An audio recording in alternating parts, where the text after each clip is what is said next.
Yeah.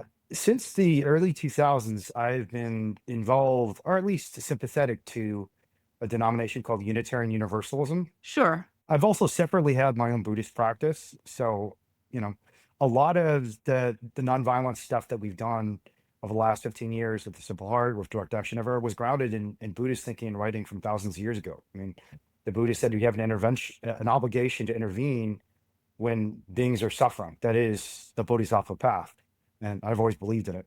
But I always thought of it as sort of a side thing. And I think over the last 5 years, I've come to the conclusion you just can't truly build a movement without some sort of institutional scaffolding. And what do I mean by that?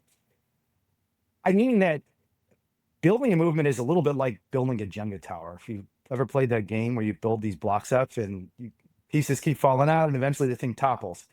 And then no matter how high you build it, if there isn't something to hold the entire structure together, it very quickly will fall. And we've seen that with not just the animal rights movement, with virtually every social movement over the last 30 Absolutely. years, that they had these surges of growth, whether it's climate justice, Black Lives Matter, Me Too, and then they fall apart completely and then there's a backlash. And I think the key to an effective social movement of the long term is when you have these surges of growth, can you sustain that progress of the long term? So the next time you have a surge, you're building not from a point of kind of a blank slate or ground zero, but from the place where you last left off. And I think the primary mechanism through which human beings have built up these sorts of causes over generations and decades is religion. So that's the instrumental reason that I'm following this path. But I think there's kind of a more inherent calling for me too, which is I think all of us have stories that move us. All of us probably have stories that we've read, we've watched in a movie theater, or maybe we've even experienced in our own lives that continue to shape our identities in fundamental ways.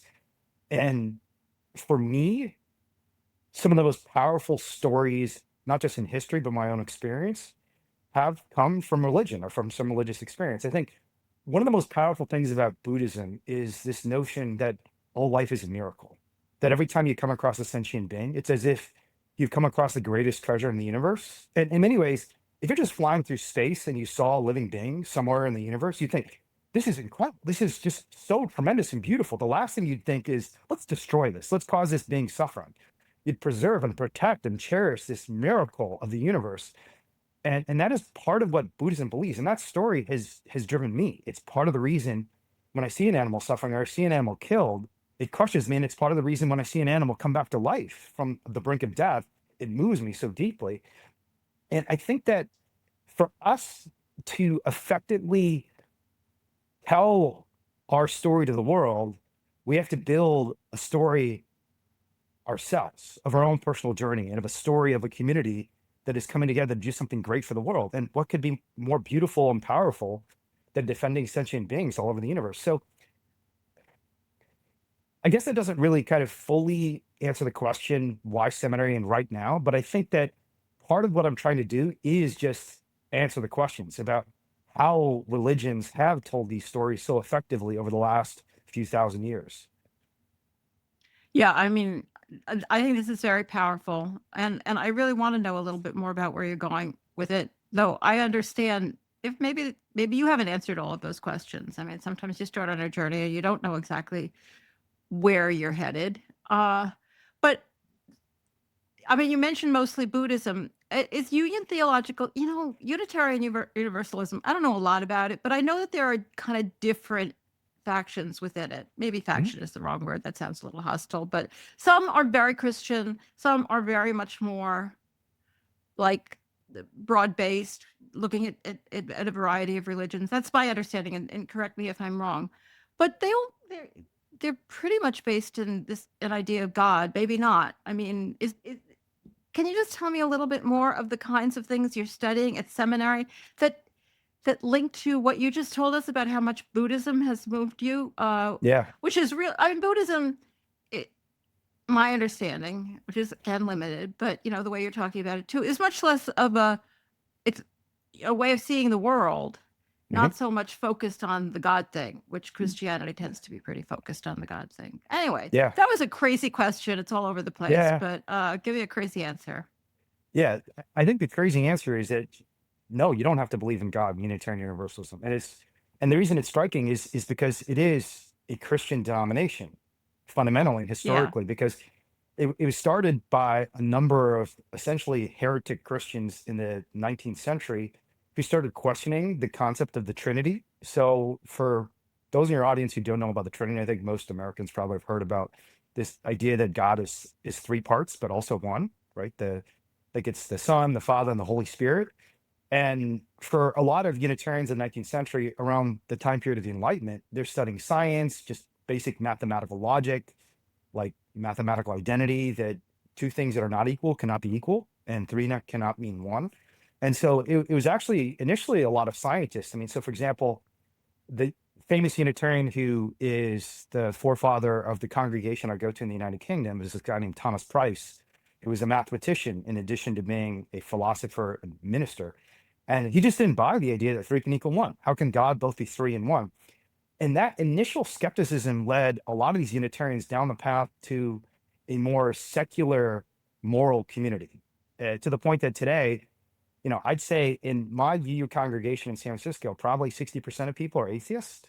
Mhm. Um, I think the difference between Unitarian Universalism and a lot of forms of secularism is, while there is a lot of agnosticism, atheism, skepticism, there's also, one, a respect for people who have theological beliefs, and in particular, ecumenical respect. So we embrace Buddhists, Muslims, Christians, Jews, all faiths are welcome. Um, but the second thing is this idea that deeper than any one faith, there's a very famous book written by a pastor in New York in the UU denomination named Forest Church. I think it's called The Windows of the Cathedral. I might be getting the title incorrect. But the idea behind this is all the different moral and religious traditions are like windows in a cathedral. And they all are looking at different vantage points, but they're identifying the same core moral truths. And one of these moral truths is the golden rule that you should do unto others as you'd like done unto you. And so we, instead of fighting and trying to decide which of these windows is the best window, let's realize they're all kind of looking at the same thing. This is hotly contested within theology, for the record, and a lot of theologians would say this is totally Western imperialism. Saying that all faiths are the same is just a way to impose Western individualistic rationality on things like Buddhism and Hinduism. But for me personally, I think that's always very deeply resonated. I think that there is something remarkable about the fact that whether you're a Buddhist monk 2,000 years ago in China, or a Jew in the Middle East 1,500 years ago facing persecution, the idea that regardless of whether you're powerful or weak, whether you're wealthy or poor, we should be treating everyone equally because of the golden rule is something that all faiths seem to arrive at. And the question is whether we can extend that to animals. I think in UU we can. So, all right. So this is a UU seminary, but a great many people who go to UU churches are atheists, or probably a lot of them, I would also guess, agnostic. Mhm. Not just not signing up for any particular belief. So I have a lot of questions about that because I find religion like totally. But I really want to ask first, like, so what's the plan? Like, are Yeah. you thinking of a career, or just basing some of your own behavior within the UU church? Are you starting a new church, or are you just trying to find ways to talk to people about religion? Like, because you talked a lot about this Yeah. scaffolding and you wrote an article on your Substack about it. I thought it was unbelievably important that I don't know how we've gotten as far as we have in this movement without anything supporting us or tying us together. It's Mhm. practically a miracle that Yeah. just people care so much that they somehow find ways to be effective without any kind of scaffolding. So, what is your plan for the scaffolding? Is it within UU? Not within UU, something new. And if you don't have that answer yet, that's fine. Yeah. But I'd love your thoughts on it. I definitely don't have a plan.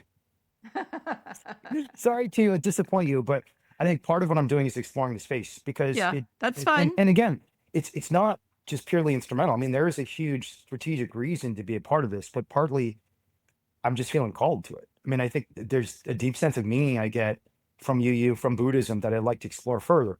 I will say I have sketches of a plan, and I'll tell you about a few of the sketches of a plan.